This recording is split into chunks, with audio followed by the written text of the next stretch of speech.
A thread from Carlos Oswita.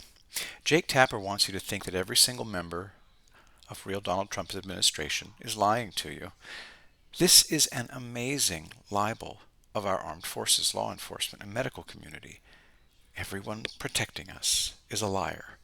And he's quoting Jake Tapper's tweet, which is quoting George Conway's tweet. And George Conway says of Trump, he's 100% insane, and nobody in the administration has the balls to tell him that.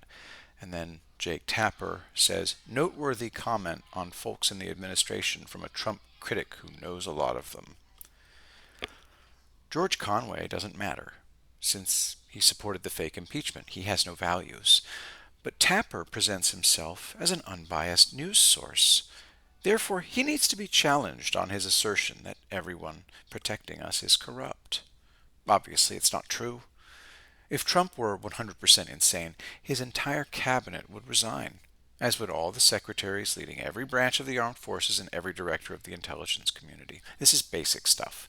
Tapper tells us that the ravings of a third-rate slug are to be taken seriously, while we're supposed to accept that every single person protecting us is a liar. Unlike Tapper, I don't find that to be even a remote possibility. The good news is that the press will continue to use George Conway as an authority. There's always the possibility that Conway is a Judas goat, leading the Democrats to their destruction. I have no idea. But this is an amazing era. The press is absolutely at the mercy of Judas goats. The New York Times just got had. Article, MarketWatch.com, Trump's personal state in the malaria drug maker Sanofi could be as little as $99. This is because nobody at the Times understands mutual funds. A mutual fund invests in multiple companies and fields in order to spread the risk. If you invest in only one company, it's incredibly risky. Somebody set up the Times, and they fell for it. Have you noticed that these setups are faster and are coming faster and faster? But there's no learning curve. Jake Tapper believed this nonsense. 10news.com. Vet writes note to woman who saved his life. From the article, quote, 1 week prior, at the behest of Richard Nixon and Henry Kissinger, I'd flown 4 B-52 sorties over Hanoi. I dropped 48 bombs. How many homes I destroyed, how many lives I ended, I'll never know. Well, he's talking about Operation Linebacker 2, December 18th through 29th, 1972. They bombed no houses, and each B-52 carried 500-pound bombs, 84 internally and 24 externally. That's 108 bombs per sortie. The fake vet says he dropped 12 bombs per sortie.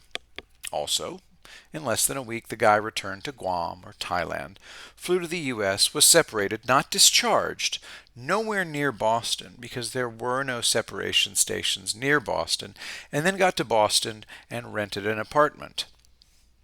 Nobody knows how anything works. Operation Linebacker 2 was massively dangerous. The North Vietnamese shot down 16 B-52 bombers. The North Vietnamese used surface-to-air missiles, SAMs, against which the B-52s had no defenses. Almost everything you have heard about the Vietnam War is a lie. The North Vietnamese and Viet Cong were savage, racist, murderous sons of bitches who committed astonishing war crimes against civilians. Vietnam today grants no rights to the few remaining minorities. The others were exterminated.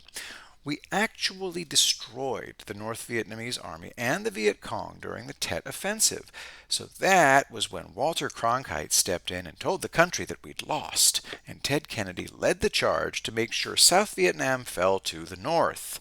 Kennedy and John McCain were the two most destructive senators in our history.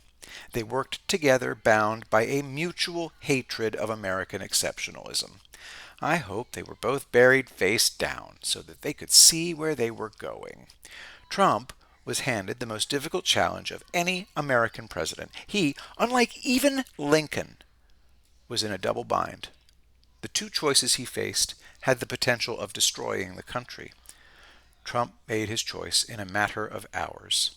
He would save the U.S., and he would save the economy. Therefore, the press has finally lost all semblance of sanity. Trump has proven that he can't be defeated. So we're going to see lies and invective on an unprecedented level. Good. The corner has been turned. There's nothing more the press can do. It's too late. Don't kid yourself.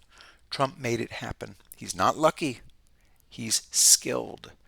And he's merciless on our behalf. Thank you, President Trump, for everything.